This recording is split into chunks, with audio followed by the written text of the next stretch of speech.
Welcome to the Make Me Whole podcast. I'm your host, Josette Rosado, and it's time to talk getting past what's difficult, trusting our own abilities to do more, and keeping it that way.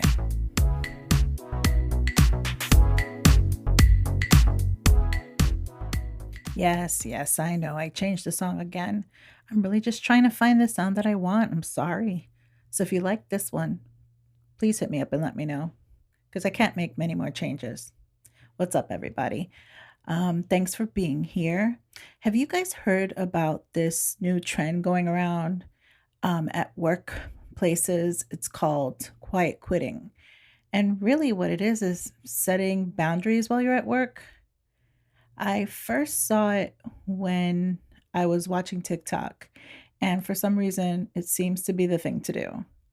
This is where workers start establishing clear boundaries, and it's in the hope to reduce stress and bosses bullying them while they're at work. They do this without being taken off of payroll, of course, or leaving altogether, despite what the title says. Quiet quitting has actually taken over 3.9 million videos on TikTok. Believe me, every other video I see on TikTok is about quiet quitting. It's amazing. And a lot of articles that have been written have been really discussing this concept.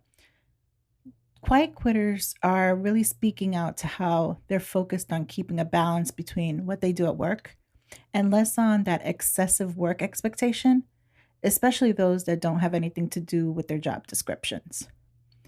My understanding is that people are just not going above and beyond or bending over backward for their jobs anymore, which really often leads to sacrificing their mental health. I think we understand how important that is, having just witnessed significant exits of so many professions, including medical professionals, airline employees, and especially educators. People have made the choice to do what they're getting paid for. If you haven't seen these videos, I can tell you they're pretty entertaining. You see things like people closing their computers exactly at 5 and spending more time doing things they love. I mean, it sounds like they're just working, right?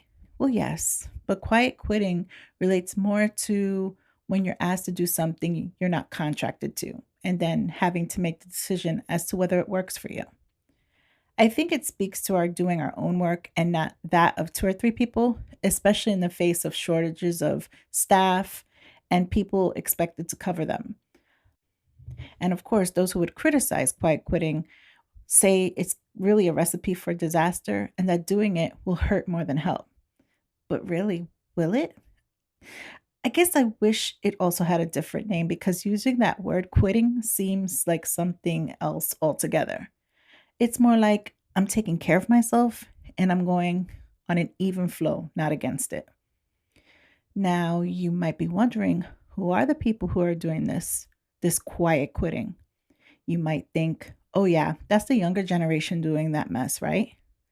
Well, it seems like people of all ages are feeling the same way about work, and their attitudes towards setting boundaries isn't limited to one group or another.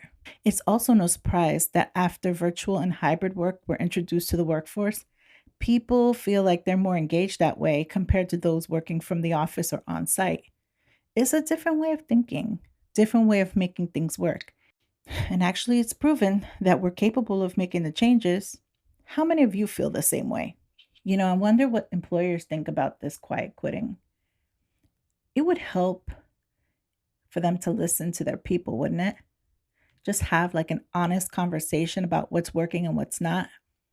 It's so important to let people who work for you know what's expected of them, what their actual role is, what their responsibilities are, and then just keep it to that. People want to know that their work is meaningful and attached to something bigger for both the employer and them. People want to know their worth. People want to stay in their own lane and have their employers know and accept that their time is valuable. There are those that caution against jumping on the quiet quitting trend when it comes to addressing the issue, especially when we're dealing with race and cultural diversity in the workforce. For instance, people of color tend to benefit from being more visible to their managers, and maybe setting these limits on work won't help them achieve their goals. Then again, maybe we should take a break from focusing solely on our careers and moving up in the ladder and take the time to speak up for ourselves. I personally have a different spin on this quiet quitting thing. As a Latina, I found that we've experienced not only required but demanded boundary setting in the workplace. I can remember having to make some hard decisions about what my job position was and what my supervisors thought was required. A lot of times, they were not the same thing. It wasn't uncommon for a bilingual, bicultural employee to be worked to the point of exhaustion. And at my worst, I was called to do my job, manage a caseload of over 80 clients, and translate on demand. So I pushed back and I told my superiors that translation was not in my job description and that maybe it was time I contacted the state and let them know about the size of my caseload. I had to pull back for my own well being, my own mental health, and so that I could be a better therapist for my clients. I had no choice but to push back because despite what the larger organizations I worked for said, they celebrated about who I was and what I could contribute. At the end of the day, they didn't appreciate or acknowledge my work. I wasn't worried about it though. I just refused to add more to the plate. It doesn't really matter how old we are, how long we've worked, how loyal we are, whether we stay or go. We really have to remember to speak up for ourselves. If we don't, who will?